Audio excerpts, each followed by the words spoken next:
Hello दोस्तों, कैसे हैं आप सब। नमस्कार, सत श्री अकाल सबको मेरी तरफ से। और सब अच्छे हैं। दुआ है आप लोगों के लिए कि आप हमेशा खुश रहें और अच्छे रहेंगे। आओ अब आज फिर हम एक इंजेक्शन मोल्डिंग के टॉपिक के साथ आप लोगों के सामने जुड़े हैं। इंजेक्शन मोल्डिंग से संबंधित एक नया टॉपिक लेके आए हैं। उससे पहले आप लोगों से गुजारिश है कि मेरे चैनल के लिए जो नए हैं, मेरे लिए नए हैं जो, वो मेरे चैनल को सब्सक्राइब करें ताकि आप तक कोई भी वीडियो मैं जो लोड करूं या अपलोड करूं वो आप तक पहुंच जाए और आप लोगों को कुछ लाभ होने लगे। इंजेक्शन मोल्डिंग में बहुत सारी प्रॉब्लम्स हैं, उसमें से एक डिफेक्ट पकड़ा है या प्रॉब्लम कह सकते हैं इंजेक्शन मोल्डिंग में जो पार्ट्स में आती हैं, उसको लेके हम एक नया वीडियो बना रहे हैं। जो टॉपिक है पार्ट कैचिंग। पार्ट कैचिंग क्यों होता है, पार्ट कैचिंग होता क्या है, इस पे जिक्र करेंगे। सिंगल कैविटी या मल्टी कैविटीज जो मोल्ड रहते हैं उनमें अलग अलग तरीके से पार्ट कैचिंग को रिमूव किया जा सकता है। जैसे मल्टी कैविटीज मोल्ड हैं, उसमें से एक कैविटी पैक हो रही है, मीन्स एक कैविटी में फ्लो ज़्यादा है, मटेरियल ज़्यादा जा रहा है, दूसरी कैविटी में कम जा रहा है, तो हम उसको कैसे सही करेंगे। या फिर एक सिंगल कैविटी है वो पैक हो जा रही है, मीन्स उसके जो लॉक्स हैं या कुछ रिब है, ऐसे कोई एरिया हैं जो कैच हो रहे हैं जिससे कि पार्ट के ए सरफेस में प्रॉब्लम दिख रही है ऊपर, तो उसको कैसे रिमूव करते हैं उस पर चर्चा करते हैं। यदि पार्ट ओवर पैक होगा तो भी पार्ट कैच होने के चांस रहते हैं। उसके लिए होल्डिंग प्रेशर को कम करेंगे, होल्डिंग टाइम को कम करेंगे। जो शॉर्ट साइज रहता है, अगर एक्स्ट्रा शॉर्ट साइज दे रखा है, ज़्यादा कुशन बच रहा है तो शॉर्ट साइज को कम करेंगे। इंजेक्शन टाइम बहुत ज़्यादा दे रखा है तो इंजेक्शन टाइम को कम करेंगे।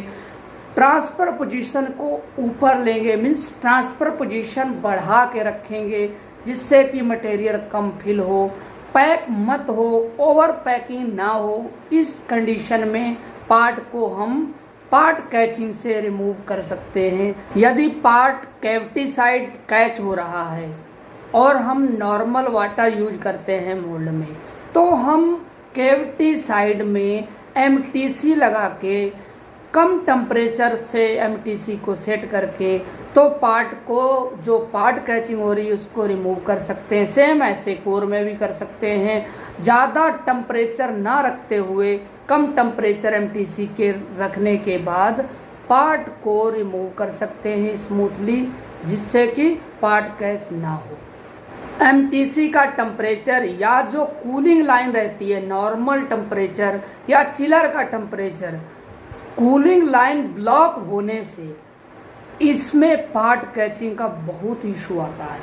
यदि कूलिंग लाइन ब्लॉक है एक साइड, या आप ये कह सकते हैं कूलिंग की जो लूपिंग रहती है बहुत ज़्यादा है, जो पानी का फ्लो है बहुत कम होता है, तो भी पार्ट कैच होने के बहुत चांस रहते हैं। इसलिए कम से कम लूपिंग यूज करें मोल्ड में। इनलेट आउटलेट ज़्यादा यूज करें ताकि जो मोल्ड का सरफेस है या मोल्ड का टेम्परेचर है प्रॉपर मेंटेन रहे।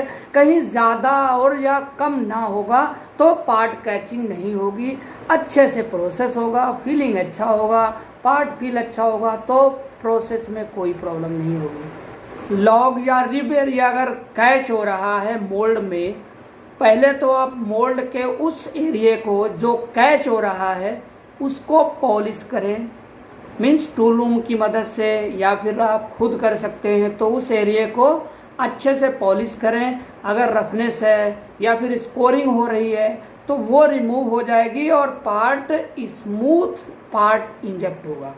यदि इंजेक्टर या कोर ज़्यादा फास्ट इंजेक्ट हो रहा है तो भी पार्ट कैच हो सकता है, मीन्स इंजेक्टर इम्प्रेशन आ सकता है। कोर की जो लिफ्टर्स रहते हैं कोर में, उसका इम्प्रेशन आ सकता है या कैचिंग हो सकता है। उसको हम स्पीड को लिमिट के हिसाब से सेट करें, ना ज़्यादा हो ना कम हो, तो हम इस तरह की प्रॉब्लम को सॉल्व कर सकते हैं। यदि गेट का इशू है, यानी कि मल्टी कैविटीज मोल्ड हैं, एक में ज़्यादा मटेरियल फिल हो रहा है, दूसरे में कम फिल हो रहा है, मीन्स यदि हॉट रनर है या फिर वॉल गेट सिक्वेंशियल है, उससे हम कंट्रोल करेंगे दोनों का पार्ट वेट सेम आए, जिस पर कि हम पार्ट को कंट्रोल कर सकें, उसकी जो कैचिंग है उसको रिमूव कर सकें, हॉट रनर के टेम्परेचर को बढ़ाकर या फिर घटाकर, या वॉल गेट का जो सिक्वेंशियल रहता है उससे जो मटेरियल फिलिंग रहती है उसको कंट्रोल करें। यदि cold runner mold multis cavities mold है तो हम उसके गेट के साइज पे हम काम करेंगे, जो कि दोनों में या जितनी भी कैविटीज हों, 4 हो, 5 हो, 6 हो, उस कैविटीज में मटेरियल प्रॉपर फिल हो, सेम क्वांटिटी में फिल हो, सेम फीलिंग हो, तो हम उसको गेट के साइज पर काम करेंगे। गेट के साइज का जो रहता है डाया सेम करेंगे, सबका सेम हो तो मटेरियल अच्छे से फिल होगा, किसी में ज़्यादा पैक नहीं होगा तो कैचिंग नहीं आएगी।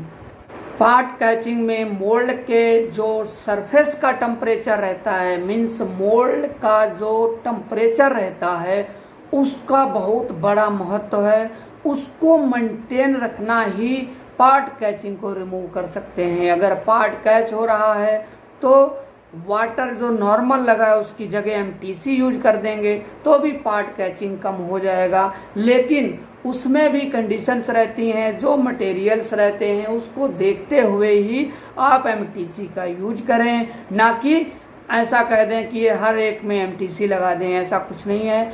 यदि आपने मोल्ड लोड कर दिया और एमटीसी लगा के कम से कम 1 घंटे बाद मोल्ड स्टार्ट कर रहे हैं तो पार्ट कैचिंग ज़्यादा आएगी। ऐसी समस्या का सामना भी हमने किया है। उसके बाद हमने नॉर्मल लगाया, नॉर्मल लगाने के बाद मोल्ड जैसे नॉर्मल टेम्परेचर में आ गया, ठंडा हो गया, तब हमने यूज किया एमटीसी को, फिर से हमने स्टार्टअप लिया तो अच्छा पार्ट कैचिंग नहीं हुई और अच्छे से पार्ट इंजेक्ट हुआ। यदि बैरल का टेम्परेचर ज़्यादा है तो भी पार्ट कैचिंग होने के चांस रहते हैं, क्योंकि उसका जो फ्लो रहता है, मेल्ट फ्लो रहता है, वो बढ़ जाता है और पार्ट ज़्यादा पैक होने के चांस रहते हैं। तो उसे भी हम मेंटेन करके मटेरियल के हिसाब से ही बैरल के टेम्परेचर को सेट करेंगे। इंजेक्शन स्पीड और इंजेक्शन प्रेशर अगर बहुत ज़्यादा कर देंगे आप तो भी पार्ट कैच होने के चांस रहते हैं, उसको भी लिमिट में सेट करना है तो पार्ट कैच नहीं होगा।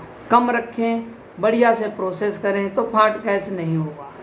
तो कैसा लगा आप लोगों को वीडियो, कमेंट करके ज़रूर बताना। वीडियो को शेयर करना, लाइक करना और मेरे चैनल को सब्सक्राइब करना। Thank you very much.